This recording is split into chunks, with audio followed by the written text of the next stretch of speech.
시청자 여러분 반갑습니다. 다들 투표는 하고 오셨나요? 오늘은 장이 쉬는 날입니다. 그렇다고 우리가 그냥 가만히 있을 수는 없겠죠? 주식 앱 숫자는 멈춰 있어도 시장은 이미 다음 장을 준비하고 있으니까요. 그래서 오늘은 삼성전자가 얼마까지 간다, 어느 가격대를 뚫어야 한다, 이런 가격 이야기보다 조금 더 큰 흐름을 보려고 합니다. 지금 삼성전자와 코스피 전체 안에서 돈이 어떤 식으로 움직이고 있는지, 선거가 끝난 뒤 정책 기대감이 어느 쪽으로 붙을 수 있는지, 외국인 수급이 다시 한국 시장을 어떻게 계산할지, 그리고 삼성전자가 그냥 반도체 대형주로 남을지 아니면 AI 반도체 공급망의 핵심 회사로 다시 평가받을 수 있을지, 오늘은 장이 쉬는 날인 만큼 이 흐름을 차분하게 한번 짚어보겠습니다. 먼저 선거 이야기를 삼성전자랑 바로 연결해서 보겠습니다. 선거가 끝났다고 해서 삼성전자가 자동으로 올라가는 건 아닙니다. 반대로 선거가 끝났다고 해서 삼성전자가 바로 꺾이는 것도 아닙니다. 시장은 그렇게 단순하게 움직이지 않습니다. 선거는 방향을 혼자 만드는 재료가 아닙니다. 이미 시장 안에서 움직이고 있던 돈이 어느 쪽으로 더 빨리 움직일지, 어떤 정책 기대감에 더 민감하게 반응할지 그 속도를 바꿔주는 변수에 가깝습니다. 쉽게 말하면요, 선거 결과 하나만 보고 이제 무조건 오른다, 이제 무조건 끝났다, 이렇게 보면 안 됩니다. 시장이 다시 계산하는 건 선거 결과 하나가 아닙니다. AI 반도체 투자가 계속 살아있는지, 외국인이 한국 시장을 다시 담을 명분이 생기는지, 정책 기대감이 코리아 디스카운트 해소 쪽으로 이어질 수 있는지, 그리고 그 중심에서 삼성전자가 HBM과 파운드리, 패키징까지 묶어서 다시 평가받을 수 있는지, 이걸 같이 보는 겁니다. 시장은 지금 선거 끝났으니까 오른다가 아니라 선거 이후 정책 기대감이 붙었을 때 외국인 돈이 다시 한국 시장을 어떻게 볼까, 이걸 계산하고 있습니다. 그리고 그 계산에서 가장 먼저 올라오는 이름이 삼성전자입니다. 삼성전자는 단순히 시가총액이 큰 회사가 아닙니다. 한국 시장을 대표하는 대형주이고 AI 메모리 재평가의 중심에 있고 파운드리와 패키징까지 묶어서 AI 반도체 공급망 안에서 다시 판을 짤 수 있는 회사입니다. 그래서 선거 이후 삼성전자를 볼 때는 정치 이벤트 하나만 보면 안 됩니다. 정책 기대감, 외국인 수급, HBM 신뢰 회복, 고객사 테스트와 양산 흐름, 그리고 파운드리와 패키징 경쟁력까지 같이 봐야 합니다. 이게 맞물릴 때 삼성전자는 단순한 반도체 대형주가 아니라 한국 시장 전체를 다시 끌고 가는 대표 자산으로 재평가받을 수 있습니다. 지금 코스피를 볼 때도 조금 조심해야 합니다. 뉴스에서는 시장이 강하다고 합니다. 코스피가 좋다, 대형주가 움직인다, 외국인 수급이 돌아온다, 이런 이야기가 계속 나옵니다. 그런데 개인 투자자 계좌를 보면 생각보다 체감이 다를 수 있습니다. 지수는 좋다는데 내 계좌는 왜 그대로지? 삼성전자 뉴스는 계속 나오는데 내가 가진 종목은 왜 안 움직이지? 이런 분들 많을 겁니다. 이건 이상한 일이 아닙니다. 요즘 시장은 모든 종목이 다 같이 올라가는 장이 아닙니다. 삼성전자와 SK하이닉스 같은 초대형 반도체주가 지수를 끌고 가면 코스피는 강해 보입니다. 그런데 내 계좌가 그 중심 종목과 멀리 있거나 그 흐름에 연결된 업종이 아니라면 체감 수익률은 완전히 다를 수 있습니다. 비유하면요, 아파트 단지 평균 가격이 올랐다고 뉴스가 나왔는데 막상 뜯어보니 딱 몇 채만 비싸게 거래되고 나머지 집들은 그대로인 상황과 비슷합니다. 평균은 올랐습니다. 그런데 내 집은 안 올랐습니다. 지금 시장이 이런 느낌입니다. 그래서 코스피가 강하다는 말만 듣고 이제 아무거나 사도 되겠네, 이렇게 보면 안 됩니다. 돈이 어디에 몰려 있는지, 그 돈이 왜 그쪽으로 갔는지, 그 돈이 계속 그 자리에 머물 수 있는지, 그리고 그 돈이 삼성전자 이후 어떤 산업으로 확장될 수 있는지, 이걸 봐야 합니다. 특히 삼성전자는 지금 시장에서 단순히 많이 오른 대형주가 아닙니다. 시장 전체가 삼성전자를 다시 계산하고 있습니다. 예전처럼 메모리 업황 좋아지나? 이 정도로 보는 게 아니라 삼성전자가 AI 시대에 다시 핵심 공급망 안으로 들어올 수 있나? 이걸 보고 있습니다. 이 질문이 바뀌면 시장에 붙는 가격표도 달라질 수 있습니다. 삼성전자가 다시 주목받는 가장 큰 이유는 HBM입니다. HBM은 AI 반도체 옆에 붙는 고성능 메모리입니다. 엔비디아 GPU가 아무리 강해도 그 옆에서 데이터를 빠르게 밀어주는 메모리가 부족하면 전체 성능이 제대로 나오기 어렵습니다. 쉽게 말하면요, GPU가 머리라면 HBM은 그 머리가 빠르게 일할 수 있게 피를 보내는 혈관 같은 역할입니다. 그래서 HBM에서 신뢰를 얻는 회사는 그냥 메모리 메모리 회사가 아닙니다. AI 인프라의 핵심 부품을 공급하는 회사로 다시 평가받을 수 있습니다. 삼성전자가 HBM4E 12단 샘플을 글로벌 고객사에 출하했다는 뉴스가 중요한 이유도 여기에 있습니다. 이건 단순히 새 제품 나왔습니다, 이 정도 뉴스가 아닙니다. 시장이 삼성전자에게 묻고 있는 질문에 삼성전자가 첫 번째 답을 내놓은 겁니다. 우리가 다시 AI 메모리판에 들어올 준비를 하고 있다, 이 메시지입니다. 물론 여기서 끝난 건 아닙니다. 샘플 출하는 시작입니다. 진짜 중요한 건 고객사 테스트를 통과하느냐, 수율이 안정되느냐, 양산으로 이어지느냐, 실제 매출로 찍히느냐, 이 네 가지입니다. 뉴스는 기대감을 만듭니다. 하지만 숫자는 그 기대감을 오래 버티게 만듭니다. 삼성전자 투자자라면 뉴스 제목에만 흥분하면 안 됩니다. 이 뉴스가 실제 고객사, 수율, 양산, 매출로 연결되는지 계속 봐야 합니다. 그게 나와야 삼성전자의 재평가가 진짜 힘을 얻습니다. 여기서 꼭 조심해야 할 표현이 있습니다. 삼성전자를 하이닉스를 따라가는 회사, 이렇게 보면 안 됩니다. 그 프레임은 너무 좁습니다. SK 하이닉스가 HBM 시장에서 현재 먼저 점수를 받은 구간이 있는 건 맞습니다. 그런데 삼성전자를 단순히 비따라가는 회사로 보면 삼성전자가 가진 진짜 무기를 놓치게 됩니다. 삼성전자는 HBM만 보는 회사가 아닙니다. 메모리도 있습니다. 파운드리도 있습니다. 패키징도 있습니다. 테스트와 고객사 대응도 있습니다. AI 서버 안에는 HBM 하나만 들어가는 게 아닙니다. 서버용 D램도 필요하고요. 저장 장치도 필요합니다. 파운드리도 필요하고요. 패키징도 필요합니다. 전력과 냉각도 따라붙습니다. 삼성전자가 보여줘야 하는 그림은 우리도 HBM 합니다, 이 정도가 아닙니다. 시장이 원하는 건 이겁니다. 삼성전자는 HBM도 하고 파운드리도 하고 패키징도 하고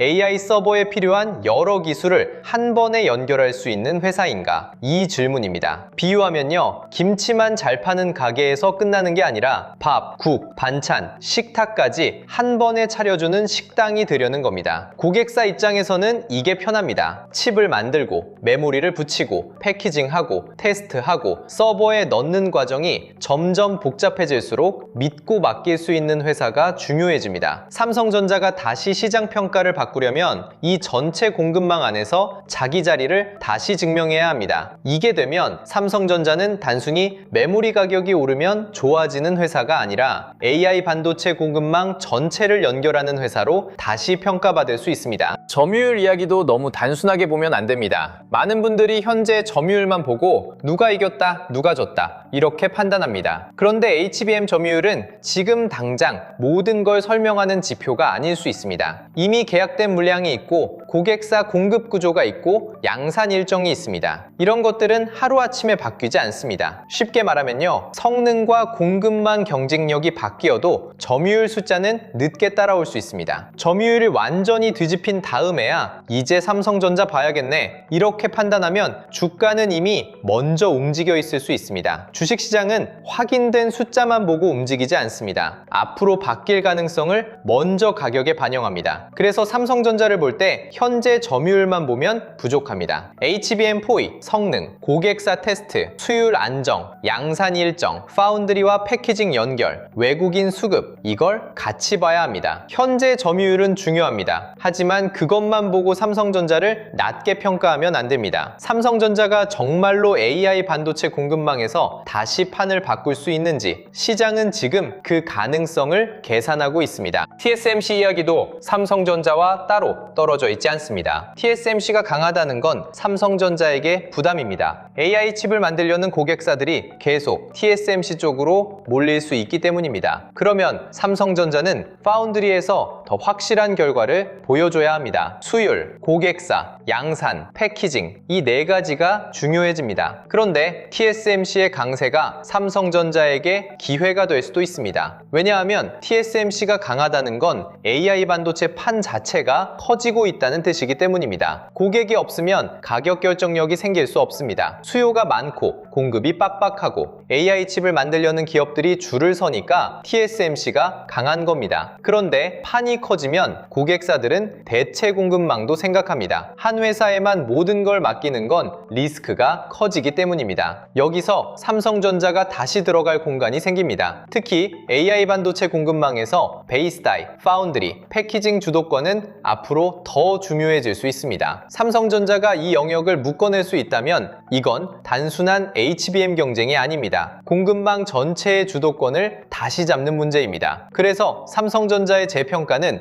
누가 먼저 앞서갔느냐의 문제가 아니라 누가 더 넓은 판을 가져갈 수 있느냐의 문제로 봐야 합니다. AMD와의 협력 흐름도 가볍게 볼 수 없습니다. AI 반도체 시장은 엔비디아 하나로만 끝나는 시장이 아닙니다. AMD도 AI 가속기 시장을 키우고 있고요. 여러 글로벌 고객사들이 각자 자기 방식으로 AI 인프라를 확장하고 있습니다. 삼성전자가 AMD와 차세대 AI 메모리와 컴퓨팅 기술 협력을 넓힌다는 건 단순히 고객사 하나가 늘었다는 얘기가 아닙니다. 삼성전자가 여러 AI 고객사와 연결될 수 있는 회사로 다시 평가받을 수 있다는 뜻입니다. 한 고객사만 바라보는 구조는 위험합니다. 고객사가 넓어지면 시장도 삼성전자를 다르게 봅니다. 삼성전자가 다시 AI 메모리 판에 들어오는구나. 메모리만이 아니라 파운드리와 패키징까지 같이 연결할 수 있겠구나. 한 방향이 아니라 여러 AI 고객사로 열리고 있구나. 이렇게 계산하게 됩니다. 뉴스 하나는 하루짜리 재료일 수 있습니다. 하지만 고객사 확장은 중장기 평가를 바꿀 수 있습니다. 삼성전자를 볼 때 단순히 하루 움직임만 보면 안 됩니다. 삼성전자가 다시 어떤 고객사들과 연결되고 있는지, 그 연결이 실제 공급망으로 이어질 수 있는지 이걸 봐야 합니다. 특히 AI 인프라 시장은 한 회사가 모든 걸 독점하기 어려운 구조로 커지고 있습니다. 수요가 너무 크고 고객사 요구가 다양하고 공급망 안정성이 중요해지고 있습니다. 이럴수록 삼성전자 같은 종합반도체 회사가 다시 평가받을 수 있는 공간이 생깁니다. 엔비디아 흐름도 중요합니다. 엔비디아가 한국 파트너들과의 협력을 계속 강조하는 건 그냥 이벤트성 뉴스로 볼 일이 아닙니다. AI 시대에는 GPU만으로 시장이 굴러가지 않습니다. 메모리, 파운드리, 패키징, 서버, 데이터 센터, 전력 인프라가 같이 움직여야 합니다. 엔비디아가 AI 생태계를 넓힐수록 한국 반도체 기업들의 역할도 같이 커집니다. 여기서 삼성전자는 단순 부품 공급자에 머물지 않아야 합니다. HBM을 공급하고 파운드리와 패키징까지 연결하고 AI 서버 공급망 안에서 더 넓은 역할을 해야 합니다. 시장은 지금 그 가능성을 보고 있습니다. 삼성전자가 메모리만 하는 회사가 아니라 AI 공급망 전체에서 협상력을 가질 수 있는 회사로 다시 평가받을 수 있는지, 이게 앞으로 중요한 포인트입니다. 선거 이후 정책 기대감도 삼성전자와 따로 떨어져 있지 않습니다. 정책 기대감이라고 하면 많은 분들이 어렵게 생각합니다. 그런데 쉽게 보면 이겁니다. 외국인이 한국 시장을 볼 때 늘 불편해했던 부분들이 있습니다. 주주 환호는 충분한가? 자사주는 어떻게 처리하는가? 배당은 얼마나 예측 가능한가? 환전과 거래는 편한가? 기업 지배구조는 투명한가? 이게 바로 코리아 디스카운트와 연결됩니다. 한국 기업이 돈을 잘 벌어도 해외 투자자들이 그래도 한국은 싸게 봐야 해, 이렇게 생각했던 이유가 여기에 있습니다. 그런데 선거 이후 정책 기대감이 붙으면 이 부분에 변화가 생길 수 있습니다. 자사주 소각 원칙이 강화되고 배당 관련 제도가 바뀌고 외환시장 접근성이 좋아지고 MSCI 선진국 지수 편입 기대감이 살아나면 외국인들은 한국 시장을 다시 계산할 수 있습니다. 여기서 중요한 건 그 돈이 어디로 먼저 가느냐입니다. 외국인 자금은 보통 처음부터 작은 종목으로 가지 않습니다. 먼저 가장 크고 가장 유동성이 많고 한국 시장을 대표하는 종목을 봅니다. 그게 삼성전자입니다. 그러니까 정책 기대감이 살아난다면 삼성전자는 단순 정책 테마주가 아니라 외국인이 한국 시장을 다시 담을 때 첫 번째로 계산하는 대표 자산이 될 수 있습니다. 이게 선거 이후 삼성전자를 봐야 하는 이유입니다. 국민연금 흐름도 같이 봐야 합니다. 국민연금이 국내 주식 비중을 어떻게 가져가느냐는 시장에 굉장히 큰 영향을 줍니다. 국민연금은 단기 매매 세력이 아닙니다. 그런데 돈의 규모가 워낙 큽니다. 그래서 비중을 늘리거나 줄이는 방향성 자체가 시장 분위기에 영향을 줍니다. 만약 국내 주식 비중 확대나 전략적 자산 배분 유연성이 커진다면 시장은 이렇게 볼 수 있습니다. 국내 주식에 대한 구조적인 수급 압력이 줄어들 수 있겠네. 대형주에 대한 안정적인 수요가 더 생길 수 있겠네. 이런 기대가 생깁니다. 그리고 그 중심에도 삼성전자가 있습니다. 왜냐하면 삼성전자는 국내 주식시장의 대표 대형주이고 유동성이 가장 큰 축이기 때문입니다. 물론 국민연금이 삼성전자만 사는 건 아닙니다. 하지만 국내 주식 비중과 대형주 수급을 이야기할 때 삼성전자를 빼고 생각하기 어렵습니다. 선거 이후 정책 기대감과 국민연금의 국내 주식 비중 변화, 외국인 수급, MSCI 편입 기대감이 맞물리면 삼성전자는 다시 한번 한국 시장의 중심에서 평가받을 수 있습니다. 이건 단기 테마가 아닙니다. 시장 구조가 바뀔 수 있느냐의 문제입니다. 그렇다고 좋은 이야기만 하면 안 됩니다. 삼성전자가 다시 관심을 받는 건 맞습니다. 하지만 리스크도 분명합니다. 가장 큰 리스크는 HBM 기대가 실제 숫자로 이어지지 못하는 경우입니다. 뉴스는 좋았는데 고객사 테스트가 늦어지고 수율이 안정되지 않고 양산과 매출이 기대보다 늦어지면 시장은 다시 실망할 수 있습니다. 두 번째는 외국인 수급입니다. 삼성전자는 개인들만으로 오래 밀어올리기 어려운 종목입니다. 외국인과 기관의 큰 돈이 붙어야 위쪽 가격대를 오래 유지할 수 있습니다. 세 번째는 금리와 환율입니다. 외국인 입장에서는 삼성전자 주식만 사는 게 아닙니다. 원화 자산을 사는 겁니다. 환율이 불안하고 미국 금리가 다시 튀면 아무리 좋은 종목이라도 외국인 자금이 조심스러워질 수 있습니다. 네 번째는 레버리지와 인버스 상품입니다. 상승장에서는 불을 더 붙일 수 있지만 반대로 흔들릴 때는 변동성을 더 키울 수 있습니다. 이건 삼성전자가 나쁘다는 얘기가 아닙니다. 좋은 종목도 시장이 과열되면 흔들립니다. 그래서 지금은 기대감과 리스크를 같이 봐야 합니다. 그럼 삼성전자를 들고 있는 분들은 어떻게 봐야 하느냐? 하루 움직임 하나만 보고 흔들릴 필요는 없습니다. 삼성전자가 좋은 회사라는 건 대부분 알고 있습니다. 중요한 건 내가 어떤 기준으로 들고 가느냐입니다. HBM 기대감이 살아있는지, 고객사 테스트와 양산 일정이 구체화되는지, 외국인과 기관이 삼성전자를 단순 반등주가 아니라 AI 공급망 핵심주로 다시 보는지, 파운드리와 패키징 경쟁력이 실제로 고객사 확장으로 이어지는지, 정책 기대감과 외국인 수급이 삼성전자 같은 대형주에 우호적으로 작용하는지, 이런 기준을 가지고 봐야 합니다. 보유자는 하루 흐름 하나만 보고 흔들릴 필요는 없습니다. 다만 비중이 너무 크면 아무리 좋은 종목도 버티기 어렵습니다. 좋은 종목을 오래 들고 가려면 내 계좌가 버틸 수 있는 구조여야 합니다. 그러니까 보유자는 뉴스에 흥분하기보다 내 비중과 투자 기간, 그리고 삼성전자의 재평가 조건이 실제로 살아있는지 같이 봐야 합니다. 신규 진입자분들은 더 조심해야 합니다. 좋은 뉴스가 많이 나왔다고 해서 바로 들어가야 하는 건 아닙니다. 삼성전자가 다시 좋아 보이는 이유는 분명합니다. HBM4E 12단 샘플, AMD 협력, 엔비디아 생태계 확장, AI 인프라 수요, 노사 리스크 완화, 위험자산 선호 회복, 정책 기대감, 이 재료들은 분명 의미가 있습니다. 그런데 좋은 회사와 좋은 매수 자리는 다릅니다. 좋은 종목도 너무 뜨거운 순간에 들어가면 계좌가 힘들어질 수 있습니다. 신규 진입자는 뉴스가 아니라 기준을 봐야 합니다. 기대감이 실제 수급으로 이어지는지, 삼성전자 혼자만 반짝하는 게 아니라 AI 메모리와 패키징, 전력 인프라까지 돈의 시선이 움직이는지, 이런 흐름이 나올 때 분할로 접근하는 게 훨씬 안전합니다. 확인하고 들어가도 늦지 않습니다. 오히려 확인 없이 들어가면 좋은 장에서도 마음이 흔들립니다. 그리고 삼성전자만 보면 늦을 수 있습니다. 삼성전자는 대장주입니다. 하지만 큰 돈은 대장주 하나에만 계속 머물지 않습니다. 처음에는 선도주를 봅니다. 그 다음에는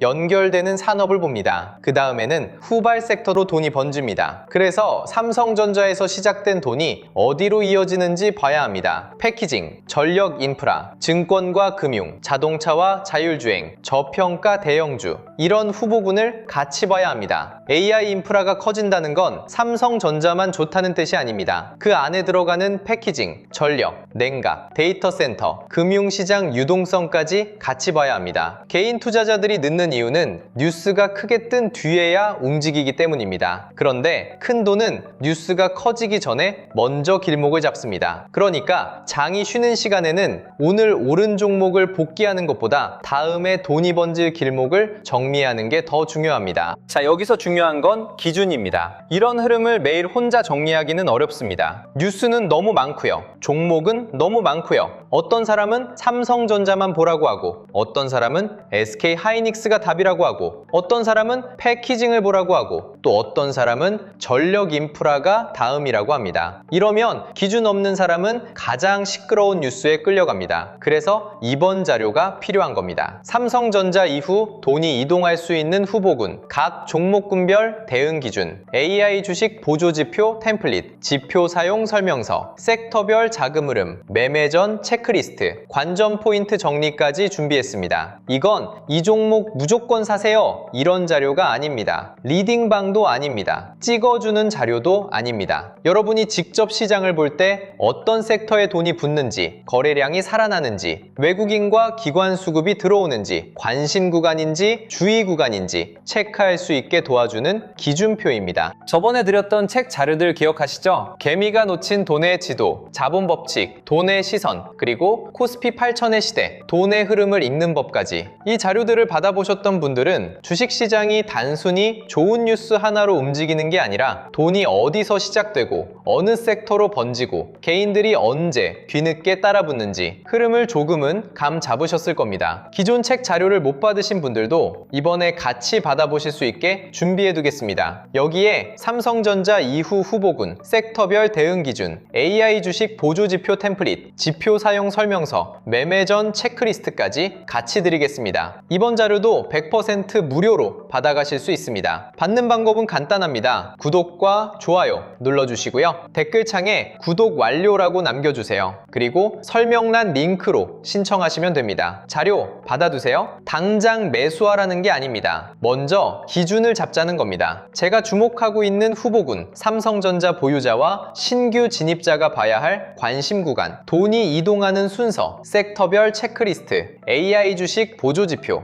이걸 받아두고 보는 사람과 그때그때 뉴스 보고 따라가는 사람은 완전히 다릅니다. 필요하신 분들은 지금 바로 구독과 좋아요 눌러주시고 댓글창에 구독 완료 남기고 설명란 링크로 신청해서 받아두세요. 오늘은 가격보다 구조를 봐야 하는 날입니다. 삼성전자는 지금 HBM으로 다시 신뢰를 얻을 수 있는지, 파운드리와 패키징까지 묶어서 AI 반도체 공급망 안에서 다시 중요한 회사로 평가받을 수 있는지, 글로벌 고객사와의 연결이 실적으로 이어질 수 있는지, 정책 기대감과 외국인 수급이 삼성전자를 다시 한국 시장의 대표 자산으로 볼 수 있게 만드는지, 이걸 시장에게 보여줘야 하는 구간입니다. 뉴스는 분명 좋습니다. 하지만 뉴스가 좋다고 끝나는 게 아닙니다. 그 뉴스가 고객사, 테스트, 수율 안정, 양산, 매출, 그리고 외국인 수급으로 이어질 때 진짜 재평가가 나옵니다. 오늘 영상은 여기서 마치고요. 다음 영상에서는 삼성전자가 이 기대감을 실제로 이어갈 수 있을지, 그리고 돈이 다음 섹터로 어떻게 이동할지 더 구체적으로 짚어드리겠습니다. 끝까지 시청해주셔서 감사합니다.